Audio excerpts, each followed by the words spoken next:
अक्सर ऐसा ही होता है ना। एक बिजनेस है जो तरक्की कर रहा है। बाहर से देखने पर सब कुछ एकदम बढ़िया लगता है। ऑर्डर आ रहे हैं, रेवेन्यू बढ़ रहा है। लेकिन क्या कभी सोचा है कि पर्दे के पीछे की असली कहानी क्या है? चलिए आज उसी कहानी को थोड़ा और करीब से समझते हैं। सवाल बहुत सीधा है। जब ऑर्डर टाइम पे जा रहे हो, पैसा आ रहा हो, तो लगता है अरे वाह सब सेट है। लेकिन क्या ये सफलता टिकाऊ है? मतलब बिजनेस की नींव मजबूत है, या ये बस एक ताश का घर है जो हवा के एक झोंके से बिखर सकता है? तो इसी बात को समझने के लिए मिलते हैं रमेश से। रमेश की एक मैन्युफैक्चरिंग यूनिट है जो तेजी से बढ़ रही है। उनकी टीम एकदम होनहार, अनुभवी लोग। पहली नजर में देखेंगे तो लगेगा कि भाई सब कुछ कंट्रोल में है, सब परफेक्ट है। और यहीं पे कहानी में एक ट्विस्ट आता है। देखिए, बिजनेस चलाने के ना दो तरीके होते हैं। एक होता है पर्सन ड्रिवन, मतलब कुछ हीरो लोगों के भरोसे चलने वाला। और दूसरा होता है सिस्टम ड्रिवन, मतलब मजबूत प्रोसेस के दम पर चलने वाला। रमेश का बिजनेस अपनी सारी सक्सेस के बावजूद पहले वाला था। सोचिए, उनकी फैक्ट्री में सारी प्लानिंग या तो कागजों पर बिखरी रहती थी या फिर सब कुछ प्रोडक्शन मैनेजर के दिमाग में फिट था। ऑपरेटरों को बस मुंह से मिले इंस्ट्रक्शंस का इंतजार रहता था। इसका मतलब एक छोटी सी भी गड़बड़ और पूरा काम ठप। पूरा का पूरा बिजनेस बस चंद लोगों के तजुर्बे पर टिका था। और फिर एक दिन वही हुआ जिसका हमेशा डर बना रहता है। वो एक पल आया जब ये पूरा का पूरा कच्चा सिस्टम ताश के पत्तों की तरह ढह गया। हुआ यूं कि एक बहुत ही क्रिटिकल डिलीवरी वाला हफ्ता था और ठीक उसी वक्त प्रोडक्शन मैनेजर को इमरजेंसी में छुट्टी लेनी पड़ गई। बस कुछ ही घंटों के अंदर जो काम कंट्रोल में लग रहा था वो पूरी तरह से हाथ से निकल गया। और अचानक शॉप फ्लोर पर सवाल उठने लगे। सबसे पहला और बेसिक सवाल, अभी फैक्ट्री में बन क्या रहा है? और जानते हैं, किसी के पास इसका जवाब नहीं था। चारों तरफ बस अफरा तफरी। अगला सवाल, कौन सा ऑपरेटर किस जॉब पर लगा है? जवाब, किसी को कुछ नहीं पता। कौन क्या कर रहा है, कोई आइडिया नहीं। कंफ्यूजन और बढ़ गया। और फिर इसके बाद क्या करना है? अगला ऑपरेशन क्या है? बस काम रुक गया। एक काम खत्म हुआ तो ऑपरेटर हाथ पर हाथ धरे खड़े हैं, क्योंकि उन्हें पता ही नहीं कि अब आगे क्या। पूरा वर्कफ्लो जाम। और सबसे बड़ा सवाल, कौन सी मशीनें खाली हैं और कौन सी ओवरलोड? मतलब रिसोर्स मैनेजमेंट तो भूल ही जाइए। मशीनें इसलिए खाली नहीं थी कि काम नहीं था। मशीनें इसलिए खाली थी क्योंकि किसी को पता ही नहीं था कि उन पर करना क्या है। और पता है सबसे चौंकाने वाली बात क्या थी? ऐसा पहली बार नहीं हो रहा था।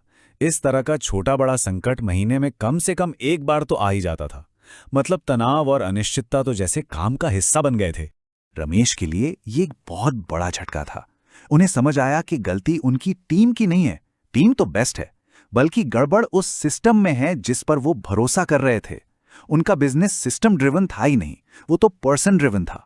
तो इसी फ्रस्ट्रेशन ने रमेश को एक नए रास्ते पर डाल दिया। प्रॉब्लम तो सामने थी, साफ साफ, अब बस इसका सोल्यूशन ढूंढना था।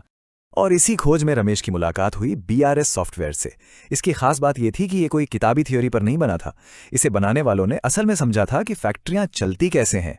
मतलब ये जमीनी हकीकत पर बना एक प्रैक्टिकल सॉल्यूशन था।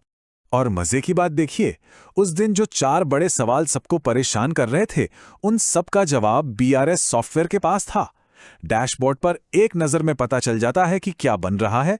शेड्यूल स्क्रीन बता देती है कि कौन सा ऑपरेटर कहाँ है और कौन सी मशीन फ्री है। मतलब जो जानकारी पहले सिर्फ एक इंसान के दिमाग में बंद थी, वो अब सबके सामने एक क्लिक पर मौजूद थी। ये एक जबरदस्त बदलाव था। बिजनेस अब अराजकता से निकलकर क्लैरिटी और कंट्रोल की तरफ बढ़ रहा था। अब क्या हुआ? कोई भी ऑथराइज्ड यूजर सिर्फ कुछ ही मिनटों में पूरे शॉप फ्लोर का हाल समझ सकता था। किसी एक व्यक्ति पर निर्भरता खत्म। प्रोसेस अब सिस्टम गाइडेड थे, ना कि पर्सन गाइडेड। और सबसे अच्छी बात, इसे सीखना कोई रॉकेट साइंस नहीं था। यूट्यूब पर गाइडेंस वीडियोस, साफ सुथरे मैनुअल्स और सिस्टम के अंदर ही एआई हेल्प, इन सब की वजह से कोई भी जिसे बेसिक कंप्यूटर चलाना आता हो, वो इसे आराम से ऑपरेट कर सकता था।